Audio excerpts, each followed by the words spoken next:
हजरत सुलेमान के लश्कर में ना एक हुदहुद नामी परिंदा भी था, लश्कर का कारकुन था परिंदा। हुदहुद गायब था तो हजरत सुलेमान कहने लगे किधर गया वो हुदहुद, नजर ना आज आया सख्त सजा दूंगा, यहां तो कोई अच्छी खबर लाएगा। क्योंकि वो हुदहुद परिंदा जाता था तो खबरें ला के देता था, वरना सजा दूंगा।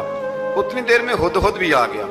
तो ये परिंदे जो कारकुन होते हैं बड़े सियाने होते हैं, कभी बंदा नाराज हो तो सही खबरें ले आते हैं। तो सही खबर लेके आ गया, आते ही आके बैठा तो उसने हजरत सुलेमान अलैहिस्सलाम ने कहा कहाँ थे? अर्ज करने लगा हुजूर मैं मुल्क सबा गया था, वहां एक औरत हुक्मरानी करती है, उसका नाम बिल्कीस है, बहुत बड़े तख्त पे बैठती है, 80 गज उसका तख्त लंबा है, 40 गज चौड़ा है और शायद 80 मान के 80 टन उसका वजन है।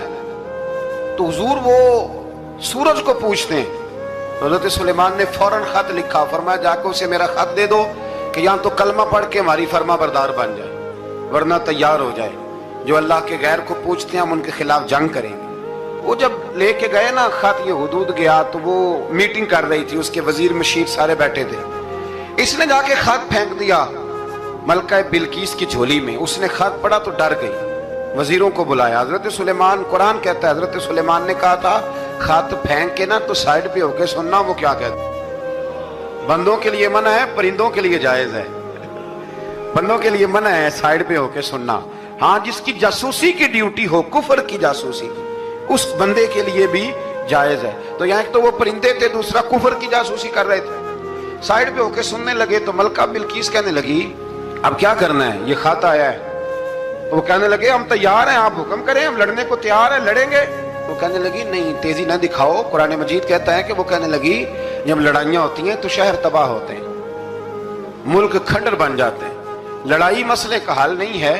उन्होंने कहा कि मैं नबी हूं, तो एक दफा आजमा लेते हैं कि नबी हैं कि नहीं। माज़अल्लाह आजमा लेते हैं। कैसे? कहने लगी तोहफे तो आए भेजते हैं, अगर माल पर दिल ललचा गया तो फिर नबी नहीं बादशाह है, और अगर माल पर दिल ललचाया ना तो फिर अल्लाह के कामिल बंदे। ये फर्क उसने उस वक्त बयान किया। उसने 500 कनीजें, 500 गुलाम, बड़े शानदार लिबास पहना के, 500 घोड़ा बड़ा तगड़ा, उसके ऊपर माल व असबाब रख के तैयारी करा के हजरत सुलेमान की तरफ भेजा। हुदहुद पहले से खबर लेके आ गया। हुजूर उसने ये प्रोग्राम बनाया है। वो जब आया सारा कुछ तो हजरत सुलेमान देख के जलाल में आ गए, फरमाने लगे उसे जाके कह दो तू मुझे क्या तोहफे भेजेगी, मेरे रब ने मुझे माला माल फरमाया हुआ है, ने माला माल किया मेरे मालिक ने, जा उसे जाके कह तू क्या तोहफे देगी। जब रब देता है तो फिर कोई कमी ना वो नहीं छोड़ता। बंदे क्या दे सकते हैं, बंदे तो बेचारे 10 देख के तो 10 दिन उनकी आंखें नहीं खुलती। फरमाया मुझे अल्लाह ने जो दिया है क्या बात है उसके देने की। तो फरमाया उसे कहो या फरमाबरदार हो के आ जाए या जंग के लिए तैयार हो जाए, हम उसे उसके शहर से जलील करके निकाल देंगे।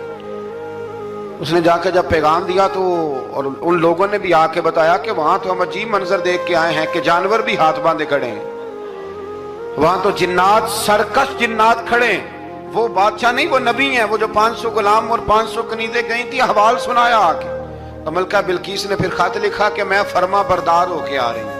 माना क्या है, मैं कलमा पढ़ने के लिए आ रही हूँ। तो हजरत सुलेमान ने कहा भाई अब इस तरह करो, जरा फर्श बिछाओ। उन्होंने फर्श बिछाया, इस तरह का कि ऊपर फर्श था, नीचे मछलियां तैर रही थी, लग रहा था दरिया है। ड्यूटी लगा दी, जिन्नात ने बिछा दिया। उधर हजरत सैयदना सुलेमान फरमाने लगे अब चूंकि मान के आ रही है तो उसे अपनी नबुव्वत की अलामतें भी दिखानी है। उसने तख्त बड़ा शानदार बनवाया था, और खवातीन में जो आदतें खवातीन वाली होती हैं वो जाती नहीं। वो 7 कमरों में ना पीछे अपना तख्त रख के तो 7 दरवाजे बंद करके आई।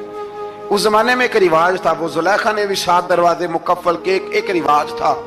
एक कमरा, फिर कमरे के पीछे कमरा, फिर उसके पीछे कमरा, फिर उसके पीछे कमरा, और उसको बड़े मोटे ताले लगाए जाते थे। और फलसफा ये था कि एक ताला तोड़ेगा कोई तो जब तक सिपाही आ जाएंगे, और अगर उसके तोड़ने तक ना आए तो दूसरे के तोड़ने तक आ जाएंगे, और उसके तोड़ने तक ना आए तो 7वें तक तो आ ही जाएंगे। ये उन लोगों का नफसियाती मामला था, सोच थी। 7 कमरों में मुकफ्फल करके ना वो निकली। तो हजरत सुलेमान अलैहिस्सलाम कहने लगे भाई मुझे उसका तख्त चाहिए उसके आने से पहले, उसके आने से اس واقعے کی کیا ضرورت تھی قرآن پاک میں؟ یہ کیا حاجت تھی یہ تخت والی ساری بات قرآن نے کیوں بیان کی؟ پوچھیں آپ اپنے دل سے بھی اور انکار کرنے والے منکرین سے بھی، اس کی کیا ضرورت تھی؟ وہ جو کہتے ہیں جی ولی کی کرامت کی کیا ضرورت ہے، سیدھی سیدھی نماز پڑھو، روزہ رکھو، حج کرو، زکوٰۃ دو، تو پوچھو ان سے ایک سورت نمل کے اندر اس ساری تفصیل کی کیا ضرورت تھی؟ ختم ہو گئی جب وہ کلمہ جو پڑھ رہی ہے تو پھر اس سارے واقعے کو رب کیوں بیان فرماتا ہے؟ حضرت سیدنا سلیمان فرمانے لگے تخت چاہیے، اور چاہیے اس کے آنے سے پہلے۔ قال عفریت من الجن، جنوں میں سے ایک بہت بڑا جن بولا، کہنے لگا حضور آپ کا یہ تخت برخاست ہونے سے پہلے لے آؤں گا۔ یہ جو آپ میٹنگ کر رہے ہیں نا، یا آپ فیصلے ختم، کچھ نے لکھا صبح سے شام تک میٹنگ ہوتی ہے اور اس کو آنے میں پتہ نہیں کتنے دن لگیں گے، تو میں یہ برخاست ہونے سے پہلے، اور کچھ نے کہا جی آپ شرط کیوں لگاتے ہیں کہ صبح سے شام تک ہوتی ہے؟ اس جن نے کہا جی آپ 10 منٹ میں فارغ ہو جائیں، آپ فارغ ہوں گے تو تخت آ جائے گا۔ مفسرین نے لکھا ہے کہ جب قرآن کہتا ہے کہ اس نے کہا کہ آپ کے فارغ ہونے سے پہلے، اس کا مطلب ہے کہ جب آپ اٹھیں گے یہ جگہ خالی کر دیں گے تو تخت یہاں آئے گا۔ تو حضرت سلیمان کی تو بادشاہت تھی نا زمانے پہ، فرمانے لگے نہیں نہیں تو لیٹ ہے، تو لیٹ ہے، تو ہمیں جانتا ہی نہیں، یہ تو لیٹ ہے، ابھی ہماری طاقت اس سے زیادہ ہے۔ بڑی کمال بات لکھی ہے لکھنے والوں نے۔ ایک مفسر نے لکھا ہے کہ ابھی حضرت سلیمان نے غلاموں سے منگوایا ہے، اپنی بات کوئی نہیں کی، یہ حال ہے ان کے غلاموں کا، تو سردار کا عالم کیا ہوگا؟ حضرت سلیمان کہنے لگے بھی جلدی جائیے۔ قال الذی عندہ علم من الکتاب انا آتیک بہ قبل ان یرتد الیک طرفک، تو اٹھا ان میں سے وہ جس کے پاس کتاب میں سے علم تھا، ساری کتاب کا بھی نہیں، علم من الکتاب، کتاب، وہ اٹھے جن کے پاس کتاب میں سے علم تھا، تو وہ اٹھ کے کہنے لگے حضور میں لے آؤں گا، کب؟ آپ کے آنکھ جھپکنے سے، میں آنکھ جھپکنے سے پہلے لے آؤں گا۔ تو حضرت سلیمان کہنے لگے تو ٹھیک ہے چل لا، پھر لا، پھر آنکھ جھپکنے سے پھر وہ تخت آ گیا۔ تو حضرت سلیمان سے پوچھا یہ کیا ہے؟ قال ھذا من فضل ربی، فرمانے لگے کچھ بھی نہیں۔ حضرت سلیمان کہنے لگے یہ میرے رب کا فضل ہے۔